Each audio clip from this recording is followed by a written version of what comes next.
我哋今次帶隻病貓去露營。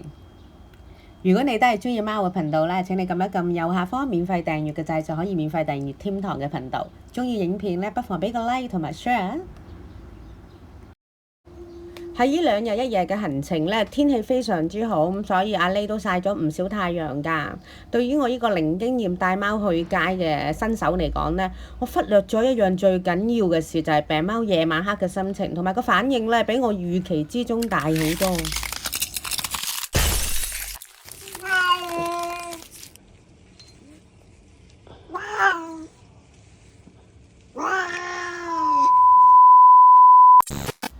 自從阿 Lay 決定返屋企養病之後，好彩醫生嗰啲救命藥咧，佢就未食過，因為佢暫時未抽筋過。但係後腿2隻腳咧就應該冇晒力㗎啦。咁下半身咧又控制唔到，咁所以有啲失禁嘅問題啦。咁但係阿 Lay 係一個頑強嘅生命戰士嚟嘅。點解咁講咧？因為佢用2隻手咧係試翻爬翻自己起身啦。咁可惜次次都失敗啦，然後跌出床度啦，甚至會大嗌啦。咁我最初頭嗰幾日都會同佢瞓，因為驚佢受傷啊。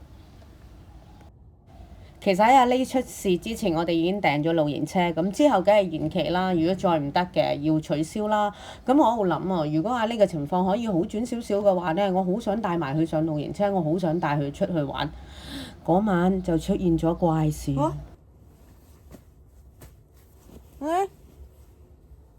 瞓到半夜，發現阿 Lay 除咗條片，爬咗去廚房，自己飲水同埋食乾糧，好神奇啊！佢真係用2隻手企翻喺度啊，雖然好唔穩陣，但係好神奇啊！我覺得佢簡直係聽到我個心聲，同埋佢所做嘅一切係話俾我聽，佢要去露營車。好 ，Action！ 幫阿 Lay 執嘢咧，有好多嘢要執㗎，因為佢胃口唔好啊。除咗醫生嘅藥之外咧，咁我諗住執多啲嘢食俾佢啦，希望佢食多啲嘢啦。咁有肉泥啦，佢中意嘅雞肉啦、乾糧啦同埋罐頭啦。咁我帶翻佢自己一啲床褥啊、佢張被啊、佢啲尿布啊同埋啲尿片。咁一啲佢用開嘅濕紙巾、乾紙巾啦。咁帶個大啲嘅水兜俾佢，同埋驚佢唔食嘢，用翻佢自己嗰個飯兜。咁我要帶佢去加佢嘅繩啦，同埋帶翻佢個枕頭俾佢。由於佢除尿片呢件事呢，我就會為佢預備埋貓砂。我哋可以如期起程啦，不過要帶埋阿病貓去貝澳露營車。我覺得佢網上嘅相呢，同實際嘅相呢係一模一樣嘅，你哋覺得呢？啱起程嗰陣時咧，阿 Lay 好緊張㗎，嗌佢都唔會睬你㗎。咁我哋轉車再轉車，去到的士嗰陣時咧，阿 Lay 就好啲啦，會伸個頭出嚟望下啦。大水牛，大水牛，你真係過嚟啊！唔好過嚟啊，大水牛！係啊，露營車啊！我哋嚟到啦，Lay。好開心，我哋真係去咗露營車啦！咁好開心，第一次帶阿 Lay 去玩。咁第一時間呢，就係要安排咗佢嗰啲嘢，咁我哋先至再出去玩啦。你今晚都前面㗎咋？係啊，知道。係啦，要咩事咧就先打電話㗎咋。好啊，好啊，好啊，唔該。開始帶 Lay 散步。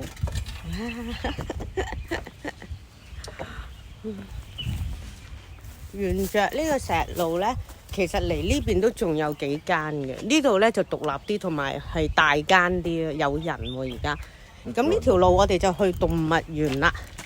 啊，呢都係一個動物啦，其實。哇！山羊喎，小山羊。而家我哋跟住而家去呢度睇粟米。因為我哋預約咗第2日先至行農場嘅 tour 啊，咁係咁依行下之後呢，好心急要同阿 Lay 散步。你睇下 Lay 幾懶，同啲羊比。行過嚟啊！冇歪到啊，佢唔想啊。Lay 曬太陽啊，你唔係好中意曬太陽嘅咩？阿 Lay。曬太陽先啦。Lay。中意曬太陽噶嘛？阿 Lay，你明明好中意曬太陽，咁點解你唔行下？我靚啊！真好靚啊！你坐咗一陣鋪，影咗一啲相之後咧，大家一齊喺個草地度休息咗一陣，食咗啲嘢，咁我再帶阿 Lay 去沙灘享受另外一邊嘅日光浴。阿 Lay 話你揾我笨，帶我嚟沙灘曬太陽啦！太陽出來了，呢呢！睇下呢個人，你睇下佢，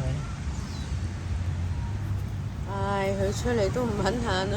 呢呢，阿麗，阿麗，噔噔噔噔，呢呢，哇哇，好正啊，正啊，係咪啊？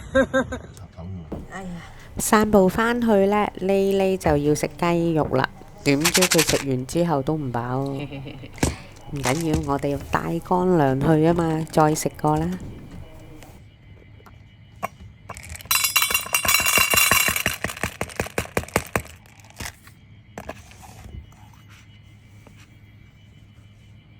食完午餐呢，姐姐幫我哋炒咗個午餐，因為要準備晚餐。咁我攞個斧頭出嚟準備劈柴啦。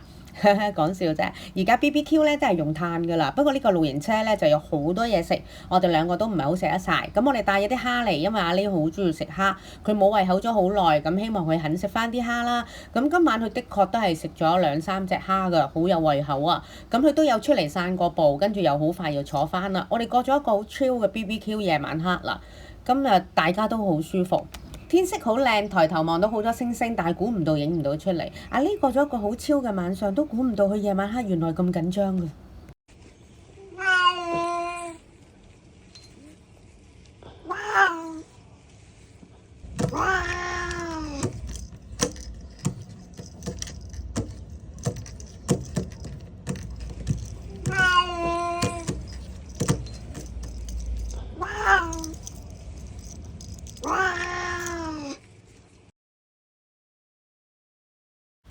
呢一晚我同阿 Lay 一樣，幾乎都冇瞓過。